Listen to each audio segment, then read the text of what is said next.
This circle will teach you everything you need to know about music theory. Hey, what's up guys? Today we're going to be covering chords, scales, and harmony using what's known as the circle of fifths. But first, I have to go over some easy concepts so you can understand everything else. Skip if you already know this stuff. The piano has 12 notes: C, D, E, F, G, A, B, and then back to C. And then the black keys are the in-between notes, and they're named by how you approach them. The first black key, if you're coming from C, is C sharp. If you're coming from D, is D flat. The next black note is either D sharp or E flat. And then the next one is F sharp or G flat, G sharp or A flat, and A sharp or B flat. And those are all 12 notes in the music that we normally listen to. Each of those 12 notes has its own unique scale. In simple terms, a scale is a group of 7 of these notes that sound good together and that you can use to make melodies with. If you've ever heard do, re, mi, fa, sol, la, ti, do, that's an example of a major scale. And each of these 12 notes has both a major and minor scale. A major scale tends to sound happier, like what I just sang, and a minor scale tends to sound sadder. These scales will typically be what you use to make a melody if you're a producer, or if you're playing a song in sheet music. Instead of just showing you how to make a scale, I'm going to show you how to make a scale while also memorizing all of the scales together with the circle of fifths. The circle of fifths is exactly what it sounds like. A circle that uses all 12 of the notes in music, and each note on the circle is 5 notes higher than the last. So the top note is C, and then the next note is C, D, E, F, G. 5 more than the last, and so on. And if you go around, it'll eventually take you back to C or wherever you started with. So it's like a cycle, and it works perfectly. Instead of having to memorize all the letters on the circle and having to count by 5 to get each letter, there's a mnemonic that you can use to memorize it faster.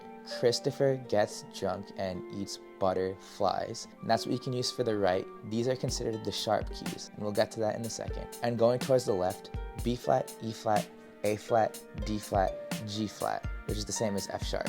So there's sharp keys and there's flat keys, but what does this mean? So I'm going to show you how to make the easiest scale, which happens to be at the top of the circle, C major. To make a C major scale, you use the notes C, D, E, F, G, A, B, and then it repeats back to C. And this uses none of the black keys, so it's not a sharp or a flat key. And all the other scales work the same way. You start with a note and you go up 7 and it'll repeat itself.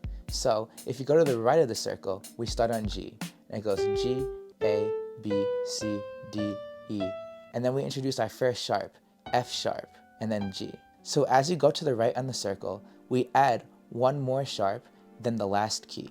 So if G major has 1 sharp, it's G, A, B, C, D, E, F sharp, G. If we go to the right one more, D major is D, E, F sharp, G, A, B, C sharp, D. If we go to the right again, A major, A, B, C sharp, D, E, F sharp, G sharp, A. I'll even do one more, E major, E, F sharp, G sharp, B, C sharp, D sharp, E. And if you notice, the new sharp that's introduced is the note before the new key. So in G major, F sharp is introduced. F sharp is before G. In D major, C sharp is introduced. C sharp is before D. But I also have a saying for you to memorize the order of the sharps, which are Father Charles gets drunk and eats butter. It's the same thing. So just you start on F and then go up. And on the left side, it works the same exact way. You just add one more flat. But that flat that you use is just going to be the next note on the circle. So in F major, the next note in the circle is B flat. So that's going to be the flat we introduce. Watch. F, G, A, B flat, C, D, E, F. And then in B flat, what's the next one? Oh, E flat. So then B flat, C, D, E flat, F, G, A, B flat.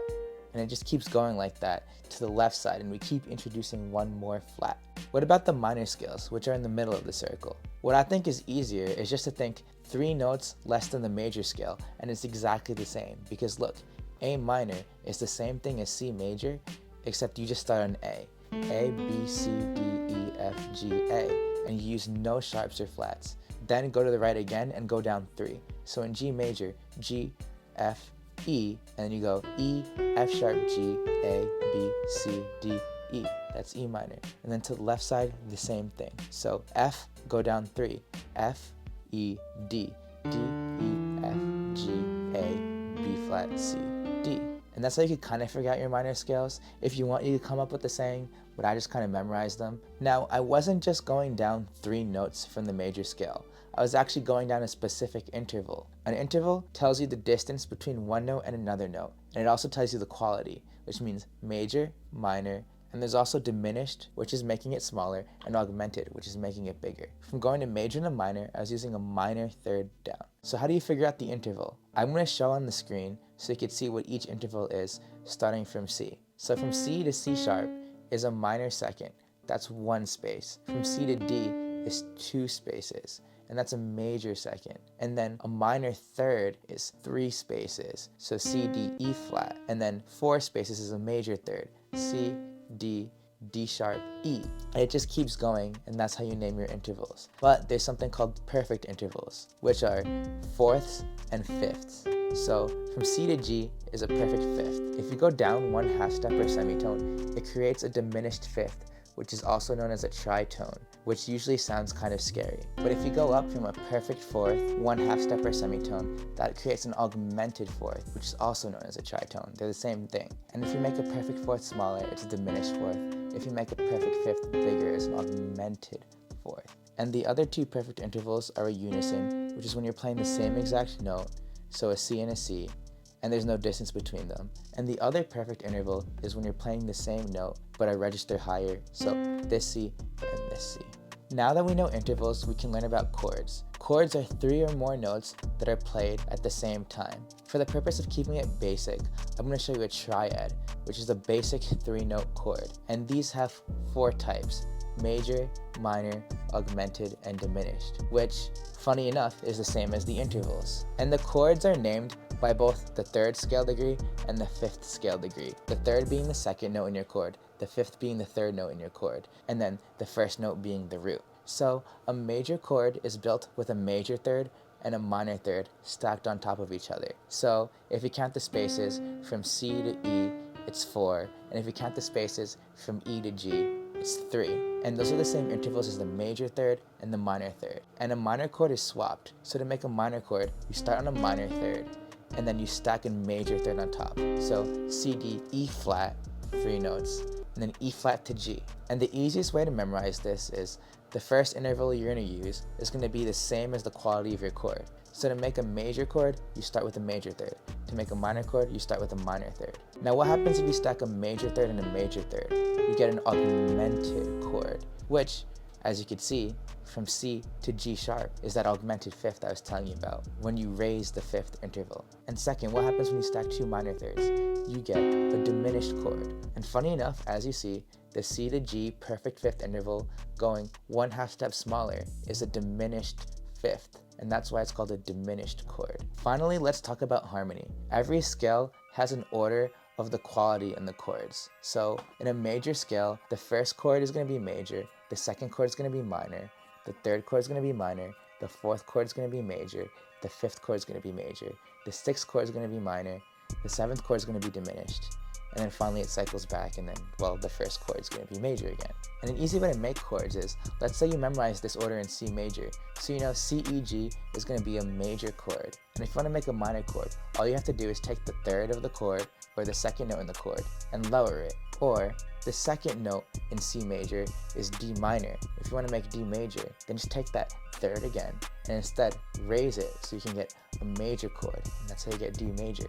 And then you can kind of learn the structure and the notes used in each chord. In a natural minor scale, your 1st chord is minor, your 2nd chord is diminished, your 3rd chord is major, your 4th chord is minor, your 5th chord is minor, your 6th chord is major, and your 7th chord is major.